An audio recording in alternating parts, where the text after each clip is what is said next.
Deleuze ait pris position contre la dialectique hegelienne, il entre toutefois dans une logique qui est aussi celle de la philosophie de la nature, c'est-à-dire ne laissant pas l'étude de l'homme séparée de celle du cosmos, de la nature en général, donc de voir ces possibilités de passage qui sont très marquées dans toute l'œuvre deleuzienne, d'ailleurs dans Mille Plateaux entre autres, entre la nature extérieure et ce qui se passe en l'homme et en son corps.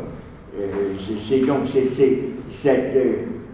cette pensée, cette méthode de transition, cette méthode consistant à s'installer à l'intérieur, au centre même des forces opposées, qui a intéressé Deleuze dans ce livre de Malfatti.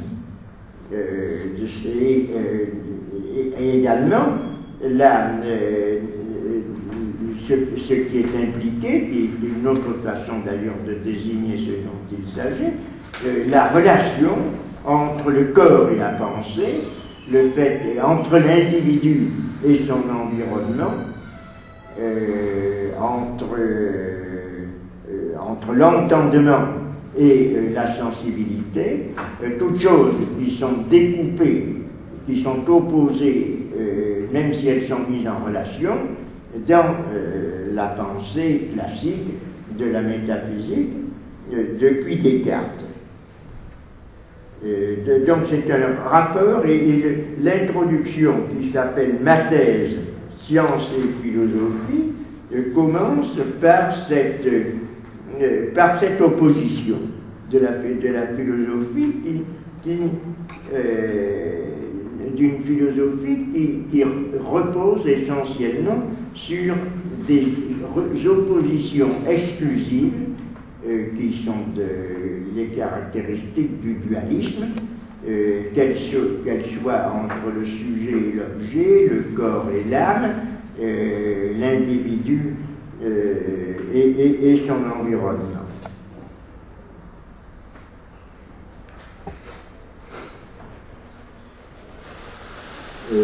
Donc, alors ce serait une erreur, c'est peut-être ce qui est l'inspiration je pense parce que dans cette préface il cite quelqu'un que connaissait très bien Deleuze et avec lequel il a étudié, qui est Ferdinand Alquier, qui est un spécialiste et un commentateur de Descartes, partisan, lui, du dualisme cartésien, au contraire de Deleuze, et qui a peut-être demandé ce qui est possible à Deleuze de préfacer ce livre. Ce n'est pas impossible, parce que la présentation de Deleuze commence précisément par une évocation de ce qu'est le dualisme cartésien, la difficulté de comprendre le phénomène omniprésent de la vie et des pratiques comme la médecine qui s'applique à la vie à partir d'une philosophie qui, comme celle de Descartes, sépare l'âme du corps, ne comprend que le mécanisme et réduit la vie à ses mécanismes, à ses fonctions qui sont celles uniquement d'un mouvement matériel qui, tout en ayant le mérite d'éliminer ces principes obscurs que sont le flux vital ou les vertus mystérieuses des organes, rend également la pratique de la médecine et la compréhension du fonctionnement du corps humain incompréhensible, justement par cette réduction uniquement mécanique. La vie, écrit-il, c'est l'unité de l'âme comme idée du corps, et là, il montre bien le moment où sa réflexion opère le passage hors de cette dualité cartésienne, hors de cette opposition binaire entre vie et matière, entre esprit et matière, entre âme et corps, et où il réclame au nom de la vie quelque chose qui soit, au contraire, l'affirmation de cette unité. Et sans le citer, ou peut-être, je n'ai pas vu qu'il le cite explicitement, mais peut-être ai-je mal lu, c'est tout au moins implicitement le passage à Spinoza qui l'opère. C'est-à-dire ce qui est premier, en fait, ce n'est pas la conscience de soi, le vécu de la conscience. Ce qui est premier, c'est la vie dans son ambiguïté, dans la dualité, si l'on peut dire vivante.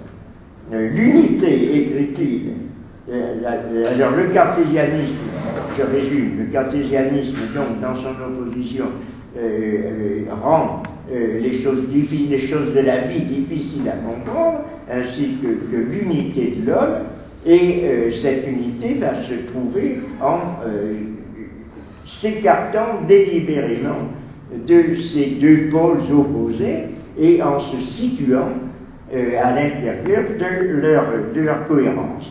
L'unité ne se fait pas au niveau d'un Dieu abstrait transcendant l'humanité, c'est ainsi qu'il résume un peu la pensée cartésienne. L'unité ne se fait pas au niveau d'un Dieu abstrait transcendant l'humanité, mais au nom même de la vie concrète. L'arbre de la connaissance n'est pas une simple image. L'unité, la hiérarchie par-delà toute dualité anarchique. Alors anarchique, c'est pour expliquer le mot qu'utilise Amalfi, puisqu'il construit sa mathèse, contre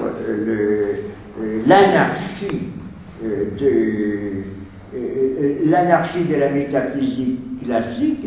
Il prend le mot d'anarchie dans un sens assez particulier ici. Donc cette anarchie n'a pas le sens ensuite positif que pourra lui donner également Deleuze lorsqu'il parlera de l'anarchisme d'Artaud, en particulier l'anarchiste Couronné. Il prend ici parti avec, tout au moins, il prend le vocabulaire, il prend parti avec son vocabulaire d'Amalfi en utilisant ce mot dans un sens qui, effectivement, ne sera pas l'utilisation qu'il en fera par la suite. Mais ça n'a pas tellement d'importance. Ce qui est important, c'est l'orientation, le sens de cette direction.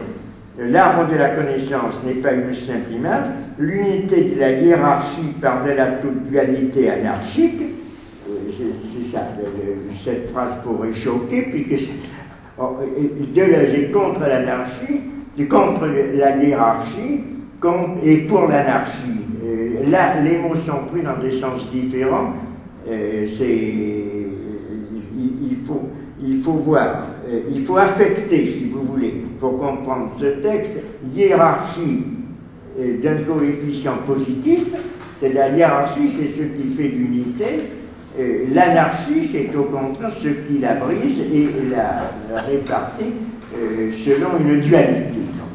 Mais il faut comprendre cela, mais le mettre de côté, parce que si on se laisserait induire en erreur par le vocabulaire. C'est celle-là même de la vie, l'unité. L'unité, celle-là même de la vie, qui dessine un troisième ordre irréductible aux deux autres. Et or, la mathèse, c'est ça. La mathèse, c'est le sens de la vie. C'est la philosophie, la pensée de la vie dans son unité irréductible à ses réalités ou à ses instances qui se disputent à l'intérieur du corps et qui prétendent chacune commander l'autre, que ce soit l'âme, que ce soit le corps. La vie, c'est l'unité de l'âme comme idée du corps. Là, c'est une phrase très curieusement spinoziste que Deleuze utilise sans le dire. C'est l'unité de l'âme comme idée du corps et du corps comme étendue de l'âme. L'âme comme idée du corps, c'est une phrase, une expression typiquement spinoziste, explicitement spinoziste. Bien plus, les deux autres ordres, science et philosophie, physiologie et psychologie, tendent à retrouver au niveau de l'homme vivant leur unité perdue. Par-delà une psychologie désincarnée dans la pensée ou une physiologie minéralisée dans la matière, c'est là où se trouve le sens de cette mathèse, l'orientation de cette mathèse. Par-delà une psychologie désincarnée dans la pensée ou une physiologie minéralisée dans la matière, la mathèse ne s'achèvera que dans la vraie médecine où la vie se définit comme savoir de la vie et le savoir comme vie du savoir selon la devise scientiae, vitae in vita scientiae. La science de la vie dans la vie de la science. De là une triple conséquence. Là, il dédouane, si l'on peut dire, ou démarque la mathèse et Malfatti contre l'idée justement d'un mysticisme entendu comme pensée vague et écrit mystérieux, écrit obscurantiste pour initier. Ce serait d'abord une erreur totale de croire que la mathèse n'est qu'un savoir mystique, inaccessible, surhumain. Là est le premier. Mais là, il critique savoir mystique. Bon, mais on pourrait dire, en relation avec le texte que je vous ai lu, au fond, c'est le mysticisme du concept, précisément. Mais en prenant, bien entendu, le mot mystique dans un sens positif, alors que là, il est pris au sens péjoratif d'un savoir qui n'est pas raisonné, qui n'est pas conceptualisé. Donc on pourrait le dire, évidemment, Deleuze récuse ce qu'il a écrit là, puisqu'il ne veut pas qu'on réédite, puisqu'il écrit quelque chose qui apparemment est le contraire dans Différence et répétition. Je ne pense pas du tout, c'est pas du tout. C'est apparemment, si l'on veut, mais enfin, les mots sont pris dans les deux cas, dans des sens différents, donc l'un n'est pas du tout contradictoire, bien au contraire, avec l'autre. Et c'est pourquoi je pense que ça éclaire, au contraire, même ces expressions de savoir la répétition, que le mysticisme du concept, c'est peut-être justement la reprise en compte de cette exclusion du mysticisme dans l'interprétation qu'il fait de la matière. Il dit que ce n'est pas du tout du mystique au sens que ce serait une pensée obscure, une pensée confuse, parce que c'est justement quelque chose qui va créer un savoir conceptuel dans cet entre-deux vague, laissé en friche, sauvage, que la philosophie, jusqu'à cette époque, n'a pas utilisé, n'a pas su traiter, c'est-à-dire le domaine de la vie. Là est le premier contresens, bon c'est ça, la mathèse se déroule au niveau de la vie de l'homme vivant. elle est avant tout pensée de l'incarnation, c'est-à-dire de l'individu, c'est-à-dire pensée de cette liaison de l'âme et du corps qui est proposée par Descartes, certes, puisque il met ce problème tout à fait en premier lieu dans ses méditations, dans ses principes, dans ses lettres à Élisabeth. Le problème de l'âme et du corps est tout à fait fondamental pour Descartes, mais il n'arrive pas à le conceptualiser, il le prend comme quelque chose qui est patronné en quelque sorte et voulu par Dieu, garanti par Dieu, mais sans en faire le centre de sa réflexion, puisqu'il est coincé, on pourrait dire, par la conceptualisation des opposés. Elle veut être essentiellement l'exacte description de la nature humaine. De la nature humaine, c'est-à-dire de la nature vivante. Mais en même temps, elle se présente. Alors, il y a le premier point, je ne vais pas être très long parce que là, il faut que je m'arrête. Le premier point, c'est ça, c'est remplir ce vide ou cette incompatibilité qui avait été posée par la philosophie de la métaphysique classique, d'origine cartésienne, et qui avait rendu impossible le traitement de la médecine. Et là, elle y trouve, sans le dire, je vous dis, des formules spinozistes ou quelque chose qui est un déplacement de ce dualisme. Le second point, dit-il, c'est le fait qu'il faut dépasser le point de vue de l'homme et le point de vue individuel, c'est-à-dire la vie n'est pas quelque chose qui se résout simplement à l'individualité humaine ou dans l'espèce humaine, mais c'est quelque chose qui est universel. Et cette nature vivante, cependant, cette nature humaine vivante, elle la dépasse. Elle se définit en effet comme savoir collectif et suprême, synthèse universelle. Unité vivante improprement appelée humaine.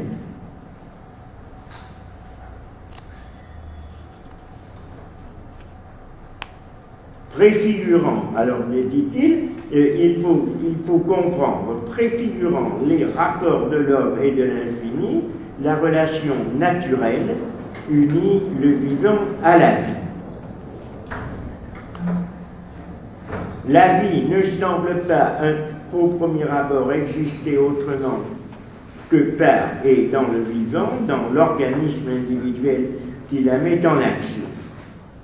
Elle n'existe que par ses assumptions fragmentaires et fermées, où chacun la réalise pour son propre compte.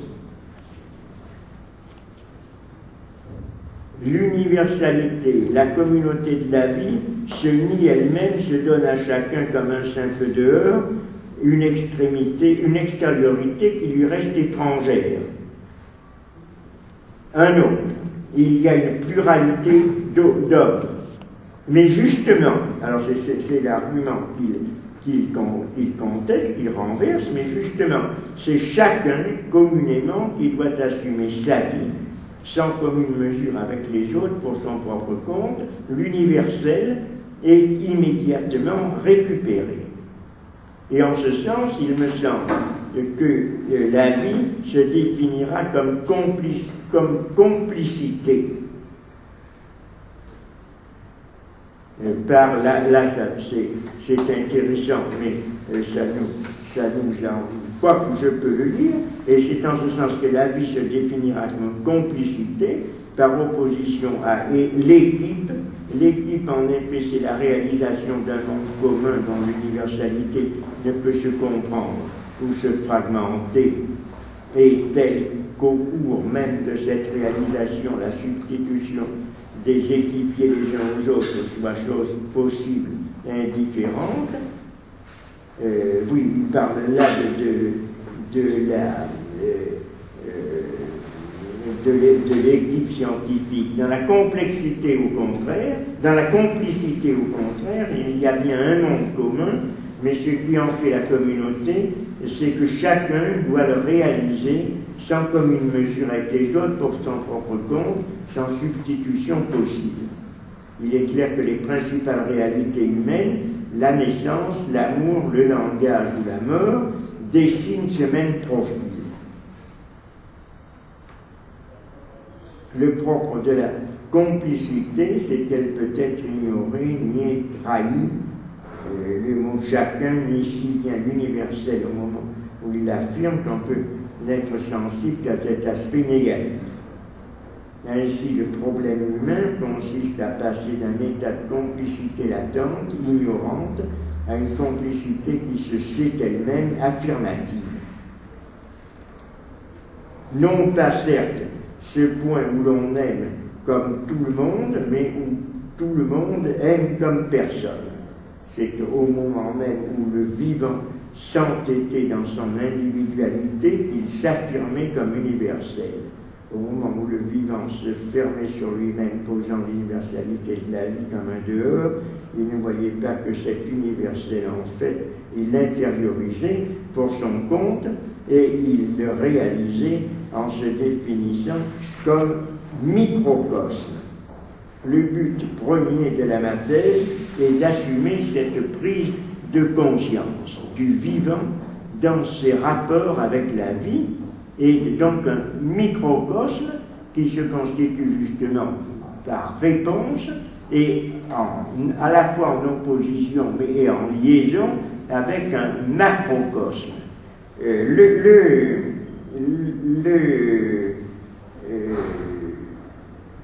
L'unité se fait, dit-il, au niveau de l'homme concret, bien loin de transcender, on voit également le rejet à ce moment-là, donc je répète encore une fois dans sa jeunesse, à 21 ans, dans ce texte que l'on pourrait appeler presque prémonitoire, préparatoire, prémonitoire c'est pas tout à fait le mot, ou préfigurant, de préfiguration de Deleuze, on voit les thèmes essentiels de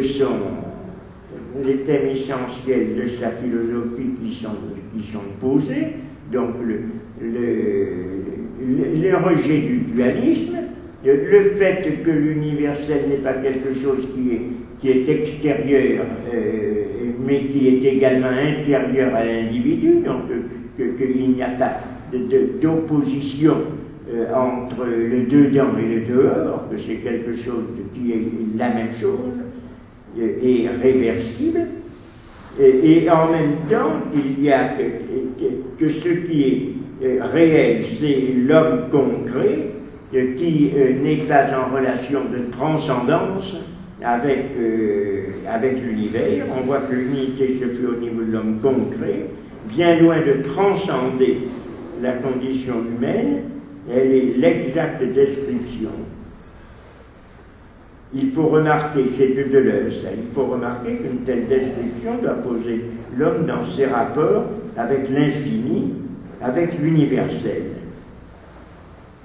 Et là c'est une expression peut-être un peu, qui n'est plus dans le langage de Deleuze, au moment où il va écrire différences et répétitions, et même avant, puisqu'il utilise à certains moments des expressions qui pourraient faire dire ce qui d'ailleurs se trouve chez Malfatti, d'ailleurs qu'il n'est pas hostile à une certaine forme de pensée qui est assez comparable à une pensée hegelienne, c'est-à-dire en intégrant le négatif à l'intérieur de sa forme de pensée.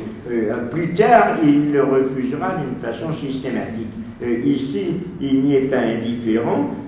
Chaque individu n'existe qu'en niant l'universel, mais dans la mesure où son existence se réfère à la pluralité, cette négation s'opère universellement sous la forme exhaustive du chacun, si bien qu'elle est seulement la façon humaine d'affirmer ce qu'elle nie. Ça ne serait plus un langage deleuzien de l'époque de différence et répétition. Cette façon, nous l'avons appelée complicité consciente. L'anathèse n'est donc, je termine là-dessus, n'est donc ni une science, ni une philosophie, Elle est autre chose, un savoir de la vie. Elle n'est ni l'étude de l'être, ni analyse de la pensée, bien plus. Donc elle n'appartient pas, ce n'est pas quelque chose qui va se substituer à une ontologie. De toute façon, pour Deleuze, il n'y a qu'une proposition ontologique, donc il n'y a pas d'ontologie au sens propre, mais c'est l'unité de l'être. C'est le fait qu'on ne peut pas établir dans l'être de distinction de plus ou de moins d'être. L'être, il y a une unité de l'être. Elle est autre chose, un savoir de la vie. Elle n'est ni étude de l'être, ni analyse de la pensée, bien plus l'opposition de la pensée et de l'être, de la philosophie et de la science, n'a pas de sens pour elle. Elle semble illusoire, une fausse alternative. La matière se situe sur un plan où la vie du savoir s'identifie au savoir de la vie. Là, ça serait aussi une proposition qui est un peu construite à la façon hegelienne avec cette forme de retournement de formule, mais qui n'est pas étrangère, à mon sens, à la pensée deleuzienne. Elle est simplement prise de conscience de la vie. Son cogito s'énonce, son cogito, c'est-à-dire la reprise parodique, on pourrait dire, du cogito cartésien. Son cogito s'énonce, ergo sum, ergo cogito. Sum, ergo généraux. Alors là, c'est l'insertion dans la matière et dans la conception de la vie de la pluralité sexuelle, de la dualité sexuelle qui fait que conceptuellement entre dans la science, dans la philosophie, la relation sexuelle comme génératrice. Là non plus, ce n'est pas totalement différent de ce que Hegel a étudié dans ses premières études de philosophie de la nature et de philosophie de l'esprit. Il y a l'étude de la génération, le fait que l'on ne puisse séparer de l'homme le fait qu'il engendre, qu'il possède en lui-même deux principes qui sont le masculin et le féminin, est quelque chose qui appartient aussi à Hegel et qui est très profondément inclus dans la genèse de la phénoménologie de l'esprit de Hegel et dans la pensée romantique. C'est-à-dire que la vie serait vue d'une façon totalement abstraite si elle n'était pas vue dans ce principe qui fait que l'essence, l'élucidation de ce rapport à l'essence et à l'existence se trouve là. L'essence de l'homme est toujours hors de lui-même. Il est hors de lui-même, ou l'homme est toujours hors de lui-même, c'est-à-dire qu'il est dans ceux qui lui ont donné naissance. L'essence est une essence générique, ce n'est pas une essence individuelle. On ne peut pas dire que quelqu'un a une essence. On peut, dans un langage abstrait, on pourrait réfléchir sur l'essence de tel et tel individu, l'essence de Socrate ou de X ou Y, mais l'essence n'appartient pas à l'individu. Donc il y a un processus qui est celui ce que Hegel avait appelé de son côté une extériorité, une extériorisation de l'individu et de l'essence individuelle, et qui sera repris à la fois sous cette forme de la compréhension générique et sexuelle de l'essence, mais à la fois sous une forme développée de l'extériorisation de l'homme par rapport à ses pouvoirs par Marx, dans l'idée de l'aliénation. L'homme est dans son essence quelqu'un d'aliéné. Il a son être et ses puissances en dehors de lui-même. Son cogito s'énonce ainsi selon Malfatti, sum ergo cogito, sum ergo genero. C'est dire que sa méthode ne sera ni scientifique ni philosophique, à son objet qui est particulier répond une méthode particulière.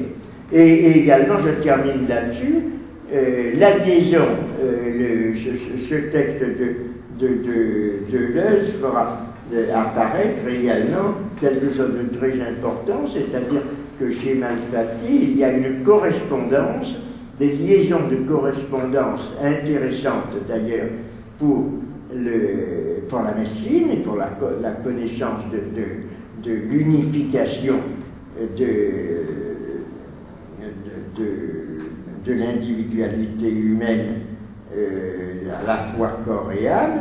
Il y aura une correspondance entre les événements du monde et les événements de l'homme, si l'on peut utiliser cette expression, c'est-à-dire le microcosme et le macrocosme qu'il traduit sous la forme d'une symbolisation. Quand je vous parlais tout à l'heure également de cette mathématisation que Deleuze introduit dans l'empirisme, il n'est pas exclu qu'il l'ait trouvé également chez Malfatti, ou n'ait été inspiré par cette suggestion de Malfatti, parce que la symbolisation qui va être produite chez Malfatti entre l'univers extérieur à l'homme et l'homme lui-même est toujours marqué par des nombres.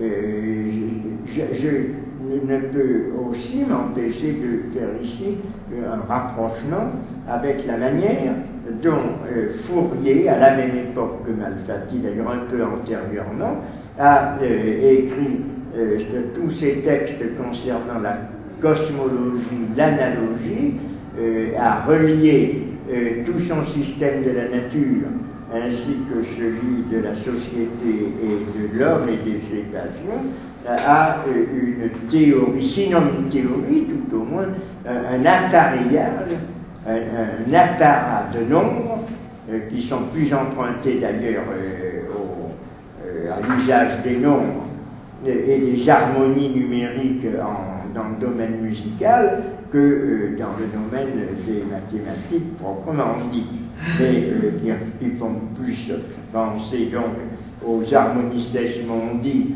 c'est de Kepler, c'est-à-dire aux harmonies du monde de Kepler dans son étude de l'astronomie et de la marche des astres, que à des fonctions mathématiques rigoureusement établies.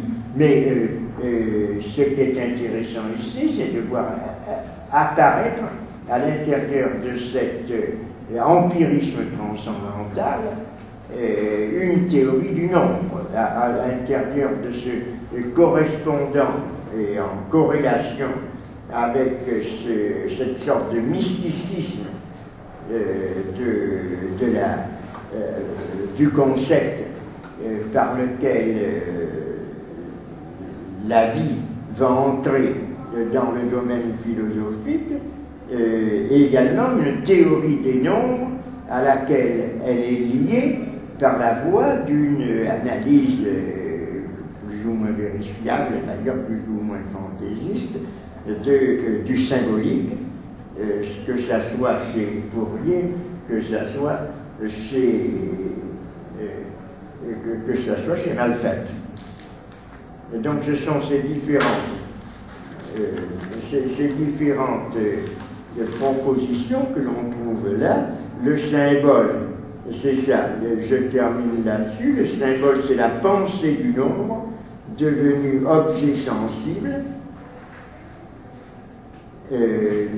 Malfatti adresse aux études analogues des Grecs un reproche. Leur tort a été de chercher la signification du nombre dans un rapport purement géométrique, l'enfermant ainsi dans l'objet de pensée. L'objet de pensée, c'est-à-dire l'abstraction géométrique de la figure, cercle, triangle, etc., qui s'opposerait aux objets réels, qui sont compréhensibles dans ces objets de pensée, mais qui sont plus diversifiés qu'eux. C'est le symbole, au contraire, en son sens plein, qu'il faut dégager du nombre. La décade commence avec le 0, hiéroglyphe de l'homme et du monde, et finit avec le 10, unité réalisée dans un organisme spirituel et corporel complet. C'était assez dans le genre de proposition que pourrait faire Fourier et d'utilisation, d'usage du nombre qu'il peut faire relativement au système des passions. De la même façon, le symbole de la divinité chez Malfatti, c'est le cercle qui se retourne sur lui-même. Le symbole de l'humanité, et ça c'est très fouriériste, on ne peut pas dire qu'il y a un emprunt quelconque de l'un relativement à l'autre, puisqu'ils ont vécu tout à fait indépendamment l'un de l'autre, même s'ils sont à peu près contemporains. Au cercle est opposé le symbole elliptique, l'ellipse de l'humanité, qui, chez Fourier, c'est l'amour. L'amour est ellipse parce que l'ellipse a deux foyers. Et chez Malfatti, le symbole c'est l'ellipse, avec ses deux foyers, et sa forme allongée qui est celle d'un œuf. De sorte que ces fameux problèmes de l'œuf que tu traitais la fois précédente, que tu abordais, et que Deleuze a repris également dans l'œuf dynamique, l'œuf d'Ogon, l'œuf avec parcouru de lignes de force, est également l'objet d'une attention d'une autre forme, plus géométrique sans doute, dans ce texte de Malfatti. Et parce qu'on peut lui donner de toute façon, on peut greffer sur un symbole des significations multiples. Chez Fourier, c'est l'amour avec les deux pôles, les deux pôles de l'ellipse, les deux foyers de l'ellipse, veux-je dire. Ici, c'est un œuf. Ensuite, on retrouvera ces formes avec des variations d'un autre ordre si l'on analyse les harmonies du monde de Kepler qui précède, puisque c'est au XVIe siècle. Donc la forme elliptique des planètes étant chez Kepler aussi quelque chose qui n'est pas dépourvu de signification occulte ou indirecte ou symbolique, puisque tout en étant grand mathématicien, il était également partisan ou sectaire de ces philosophies qui sont celles de l'unité de l'homme et du cosmos. C'est à propos du 10 que Malfatti, je termine, écrit: il ne se lasse ni dans l'action d'entrer, ni dans celle de sortir. Il est le souverain du petit monde, du microcosme, dans l'homme. Le 10 a des propriétés, d'ailleurs, qui avaient été vues également, qui avaient été étudiées, mais mathématiquement par les pythagoriciens, mais il est en même temps, un symbole, un emblème d'une perfection, d'une unité parfaite. Dès l'origine, les propriétés des nombres, leur qualité que l'on a transformée en qualité occulte ou significative dans la direction de la vie, ont commandé l'ensemble d'ailleurs de l'organisation sociale. Il y a une magie, d'une sorte, des nombres qui parfois atteint le magique, les pratiques magiques au sens propre du mot, d'autres fois correspond à des propriétés simplement arithmétiques. La définition de la mathèse était double. Dans son objet, c'est de Deleuze cette fois, dans son objet par rapport à la qualité sujet pensant, objet de pensée, dans sa méthode par rapport à l'autre dualité, objet de pensée, objet sensible. Nous en arrivons à ce point où que les deux thèmes se recoupent sans cesse et s'identifient. Le premier nous a amené à poser un système de correspondance entre l'individu microcosme et l'universel, le second entre le corporel et le spirituel,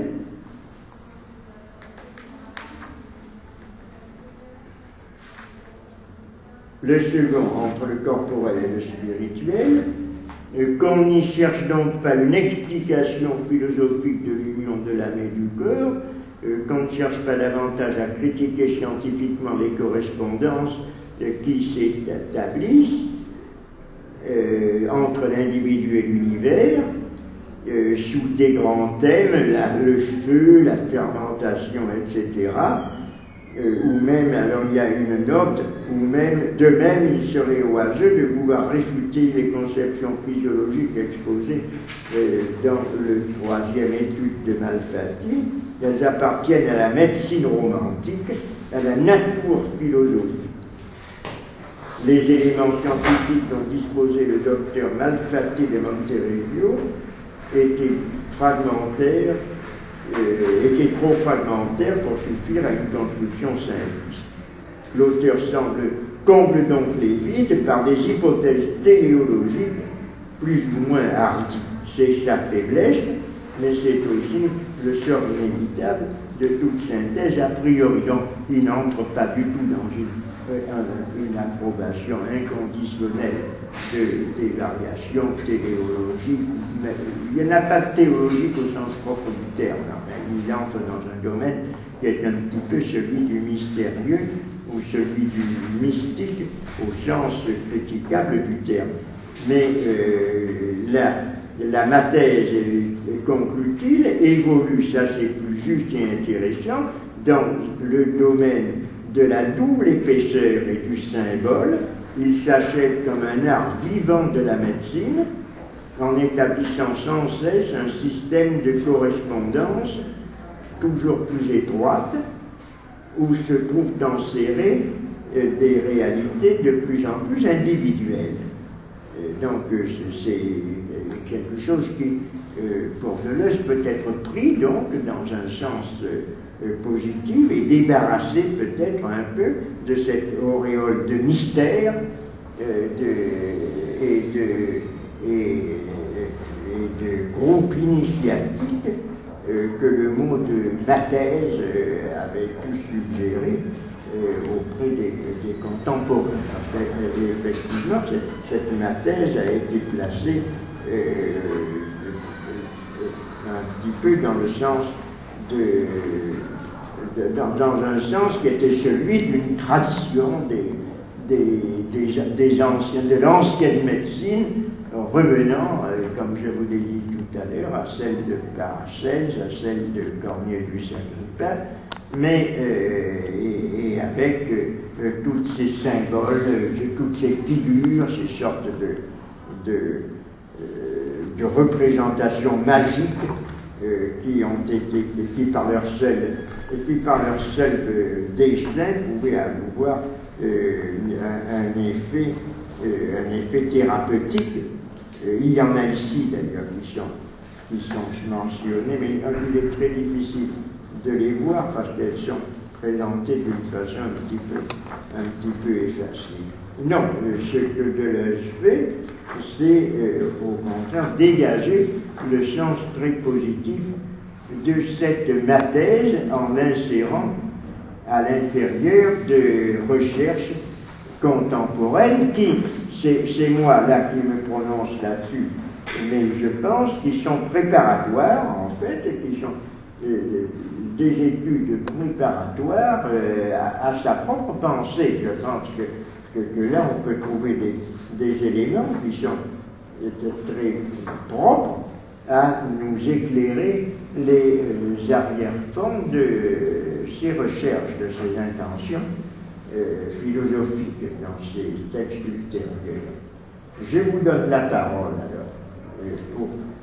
J'ai été un peu long, je me suis laissé entraîner par suite d'ailleurs de la difficulté un petit peu de la chose pour l'expliquer. Je ne sais pas si ça vous intéresse. Eh bien, on y reviendra si vous voulez d'ailleurs. Il est déjà précis d'ailleurs, de sorte que je ne veux pas trop vous embarquer très loin.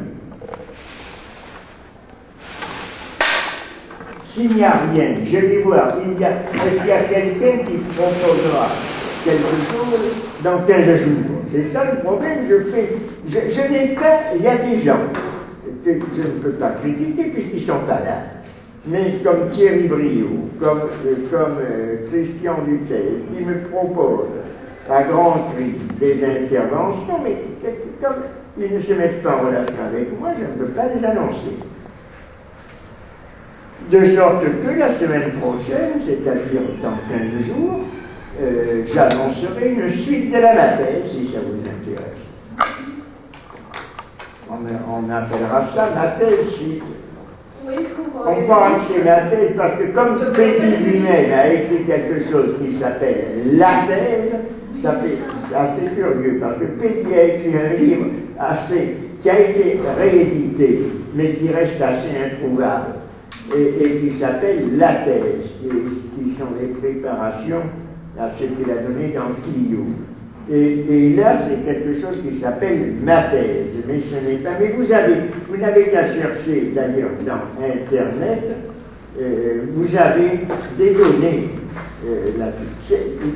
j'avoue à mon humble savoir et à ma grande humiliation que c'est là que j'ai trouvé. C'est quelqu'un qui m'avait dit « Qu'est-ce que tu penses de la thèse de Deleuze ?» Comme je ne l'avais jamais vu, j'ai demandé qu'est-ce que c'est. Et c'est à ce moment-là que l'on m'a dit, mais c'est une préface n'existant qu'en anglais, parce qu'elle a été rééditée en anglais, et qui est donnée comme telle dans le site de Google. Vous avez, je l'ai prise, mais moi je ne manie pas suffisamment l'anglais pour être très à l'aise dans la compréhension du texte, d'autant plus qu'il y a des citations de Mallarmé, de Deleuze, etc., de sorte que je préférais avoir le texte lui-même en français, que j'ai trouvé avec beaucoup de peine. Je crains qu'on ne le trouve que très difficilement, ce texte. Mais vous regarderez si vous pouvez vous en procurer. Mais de toute façon, vous auriez en imprimable, c'est-à-dire on peut en faire c'est pas un piratage, on peut le copier, vous pouvez avoir le texte vous pouvez avoir le texte, non pas de Malfatti, mais le texte de Deleuze, dans sa traduction anglaise.